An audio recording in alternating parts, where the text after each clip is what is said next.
Well, howdy ho there, Clay. Well, heidi ho there, neighbor. I bet some of you can't go on to fundraisingisfunny.com and tell us where that's from. Heidi ho, neighbor? Yeah.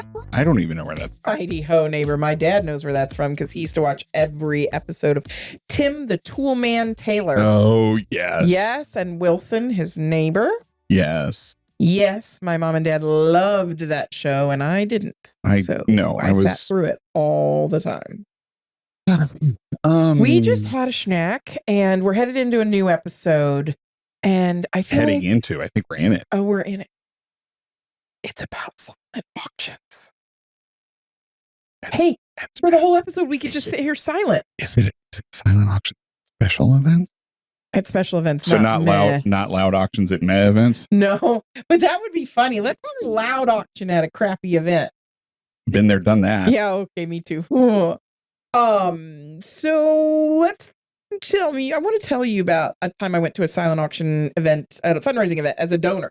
You went as a donor. Okay. Yeah. Right. So it's not one that you. Oh no, I wouldn't claim this if it was. Or, No, dear. No, dear. Okay.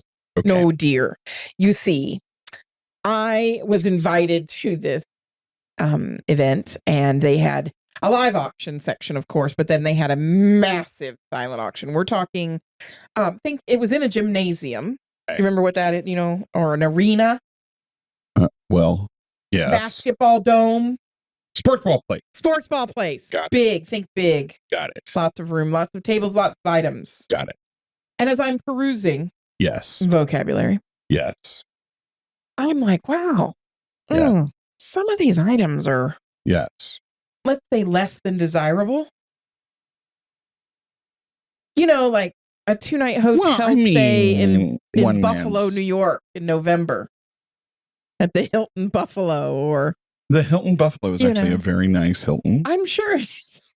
You've been there. Or like, a 2-night stay at the something Baltimore airport. Or where you're just like, my God, oh my God, oh my God.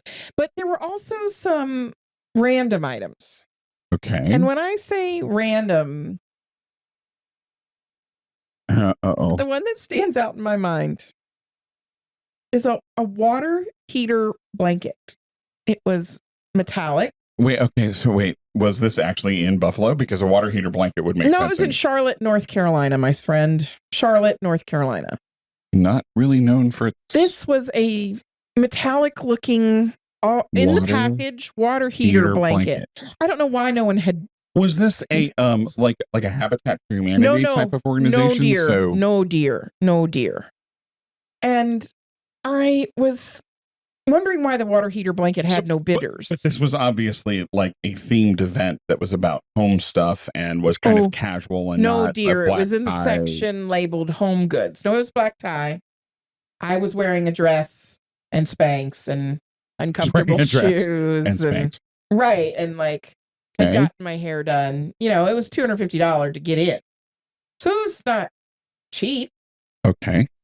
Water heater blanket. A water heater blanket. And I also noticed other random undesirables. Yes. In this section of the auction. It's kind of like a pendant with an A engraved on it. And because Hester June Prynne 9th. was there? And the date June 9th. So No. The pendant literally had the letter A and a date on it. And already engraved. And so I inquired with my friend who was a board member of this organization, hence the reason I was there. And I said, I'm sorry, but is that the water? And she was like, it is. And I was like, she goes, are you at a loss for words? And I said, I am. But I also want to bid on it because it looks lonely. See, that's me. Right. That's me. Like I do want to bid on the thing that nobody else has bid on. It's right next to the used hairbrush. Stop it. But I was like, what is going on? There are some really random things here. And she says, our board chair makes every board member obtain 10 items. 10 items for the auction. Regardless of value? Doesn't matter. You have to bring 10 items. And I was like, and she goes, so we have one board member. Oh, no. And they keep a box in their home. Yeah. And anytime they make a mistake on an order, or they don't get the right thing, or it was going to be returned to the store for store credit, or like an Amazon return. Because, sometimes Amazon, you chat with them and you're like, I didn't order this. And they're like, just keep it. Yeah. And by the way, that happened to me one time. I was living in Austin, and I was living in a high-rise apartment, and I had ordered a like a poof, like a little sitting poof. And I thought a sitting what poof? Did you just call me? Yeah, you sitting poof. And they delivered a baby's crib instead. And I was like, no, none of that sitting will come in this house. So I called Amazon, and they're like, well, you can just keep it. And I'm like, so we ended up arranging delivery from Salvation Army, and they took it for us. Okay. And it was brand new. It was really like a $700 crib, but I certainly didn't need it because I'm not doing that thing with the children. So all this to say is that this board member would keep a box, and anytime they had a return or an item that didn't work or something they misordered throughout the year, they would put it in the box, and then those were the items that they gave to the silent auction. Therefore, the water heater blanket did not fit their water heater. So, turns out inches and centimeters are different. And so they contributed the water heater blanket to the silent auction along with the pendant who had the wrong date on it, and other lovely things for donors to potentially. I had the opportunity to have that water heater blanket and the trip to the Baltimore Airport Hotel. Which okay, anyway. All this to say, sometimes we shouldn't be so silent about silent auctions. So much stuff is sitting in closets. Oh, Clay. In storerooms.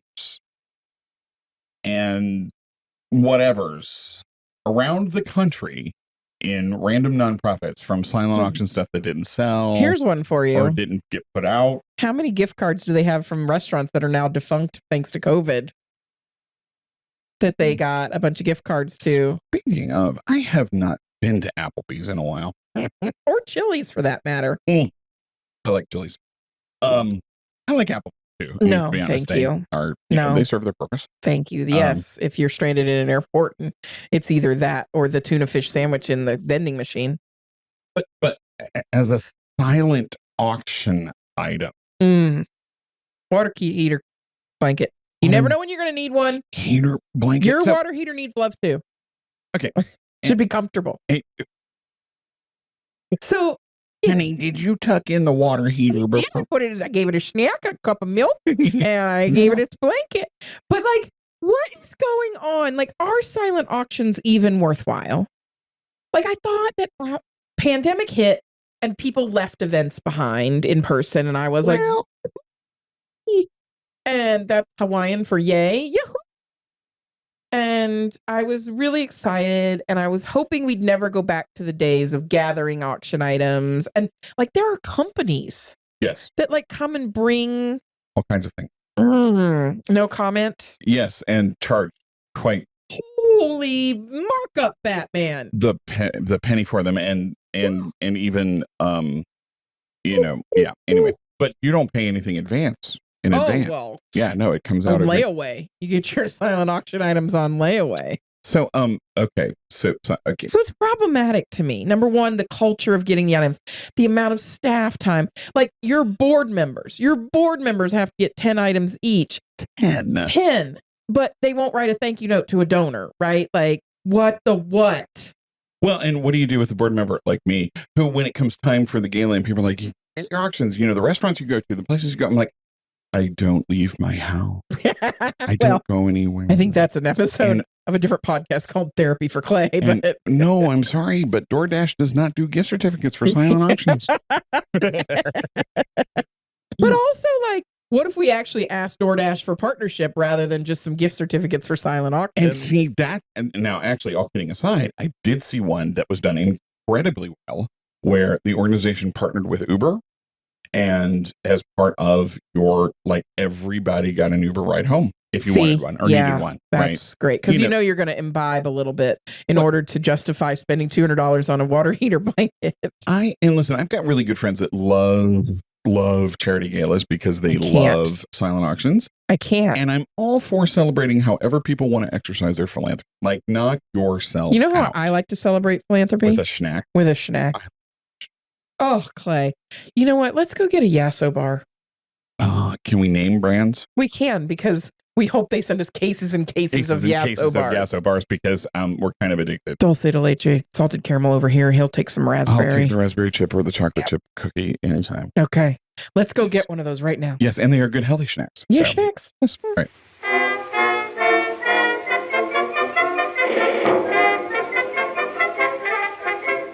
So yeah, that was yummy and delicious. It was and almost like ice cream.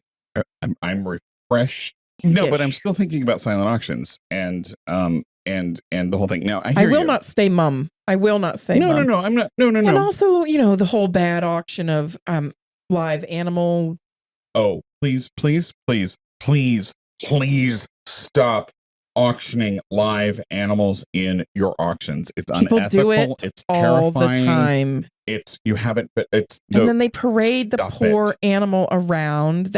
They also had a puppy there. Yeah, and then they complain because they get home and the puppy is like out of control, and it's a puppy. And and it's okay. Oh, man, don't do it. Man. Don't stand on that soapbox, Clay.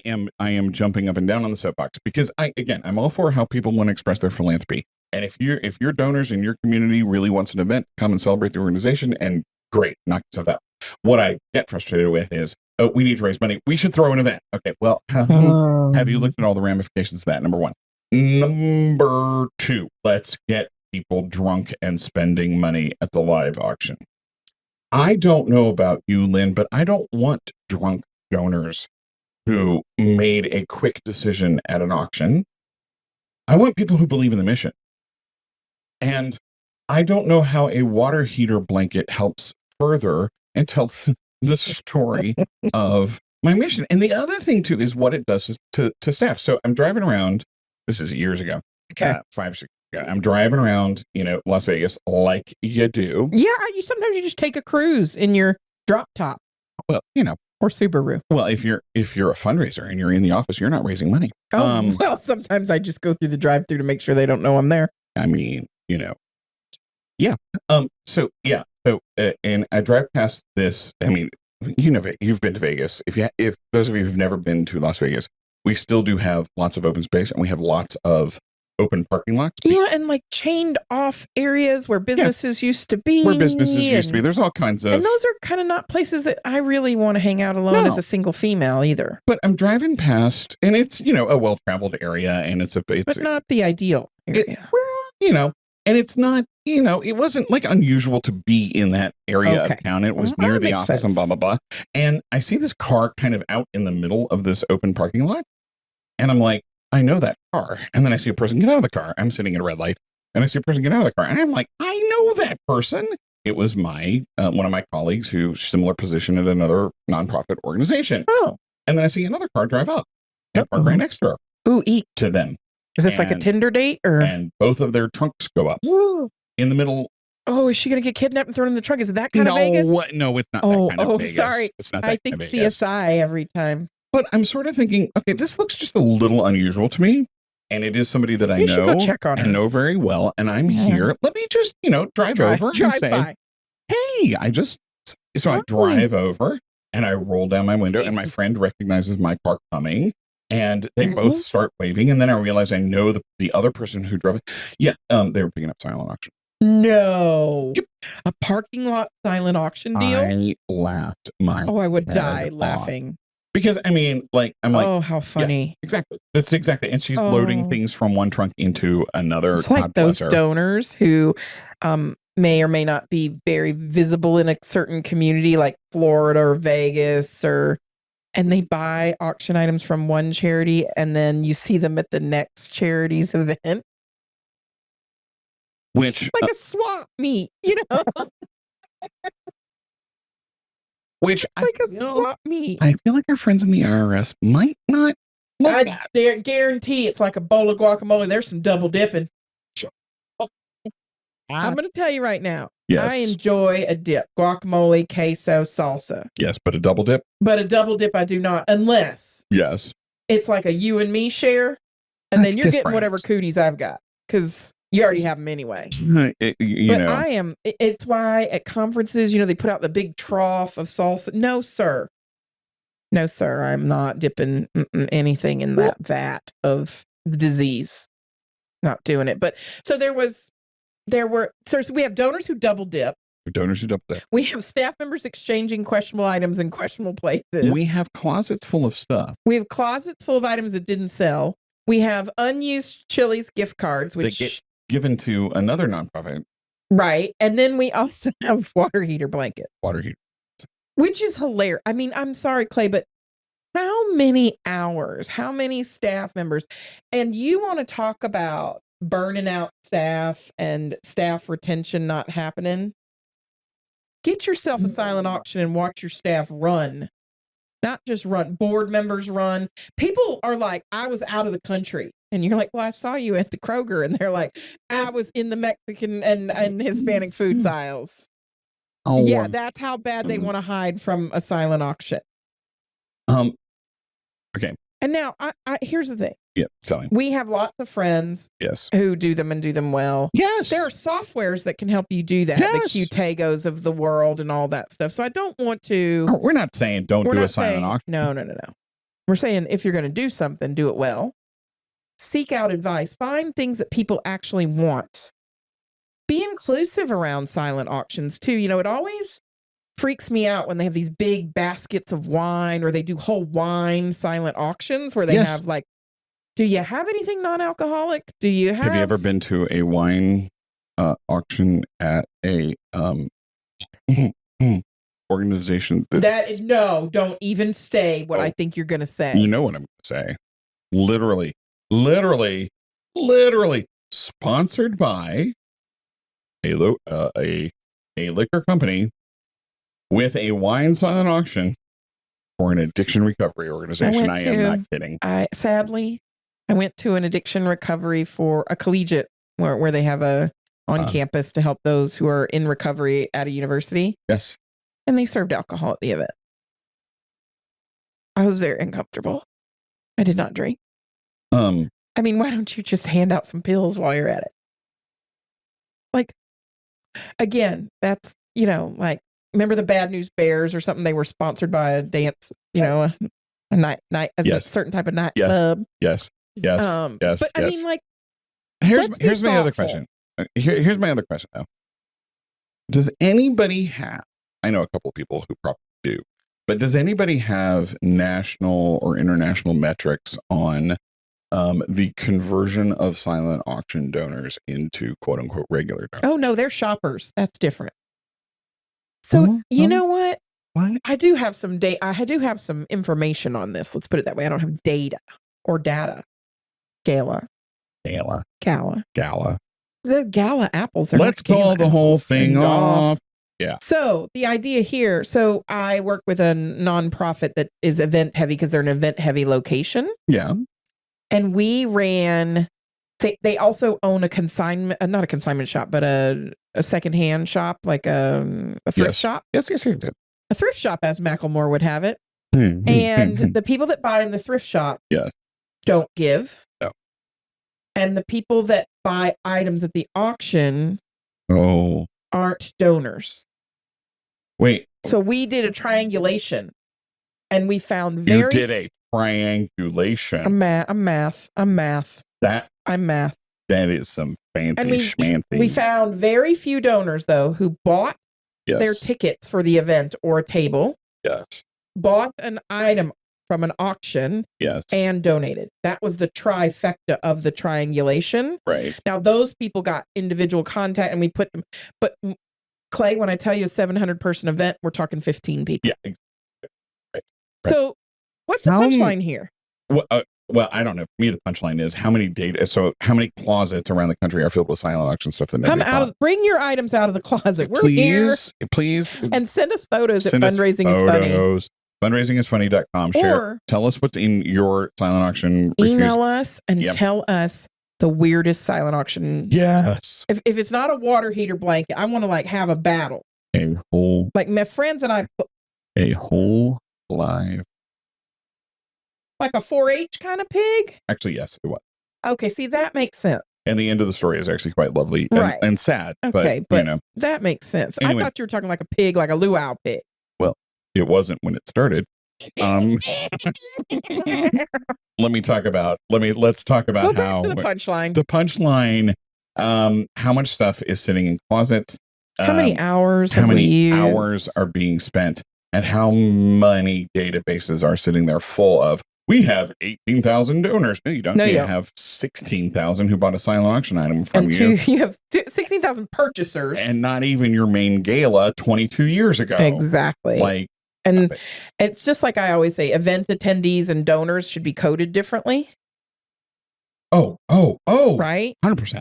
So the punchline also in this is evaluate your efforts around either silent or loud auctions or medium toned auctions. I don't care. But if a volunteer brings you a water heater blanket, we're going to just say no. We're going to go back to the dare days and just say no. And we really need to be mindful about what the message of that sends to a potential donor like myself, who was like, there's a water heater blanket. That's it. I have a question for you. Yes. Because this to me is a punchline. I know you knew your friend who was on the board. What was the mission of that organization? What did the money that was being raised that night go toward? Women in sport. Really? Yeah. You remember that? Do you remember that because of the because of the auction, or because of your friend? Because none of the items matched women in sports. Unless it's a sport putting a blanket on a water heater, and it could be. I mean, the other day I saw a cornhole, and I'm like, that's not a sport, that's a game. Oh, right. I did not know what cornhole was until I married. A league, and they showed it on until ESPN. I married a Midwesterner. So you know what? Anywho, share with us your great silent auction stories. We want to know what's in your. What's the funniest thing that's happened to you during an auction? Like, have you ever had somebody get drunk and not pay? Hey, you know what? You know what I love? I love laughing. You know what else I love? Being proved wrong. Yeah. Prove me wrong. Have you ever gone to an event and bought some items, maybe at an auction, and then them never thank you, never correspond with you again, never, ever, ever talk to you? This is a dig at me. This is a direct yips. It absolutely is. I was on the board. I was not the chief fundraiser. I'm sorry. All right, friends. Y'all have a great day. Let us hear from you, but tell us your great silent auction stories that have really... Tell us the good, bad, and the ugly. We love it. We love it. Thanks, y'all. Take care of you. Bye. Bye.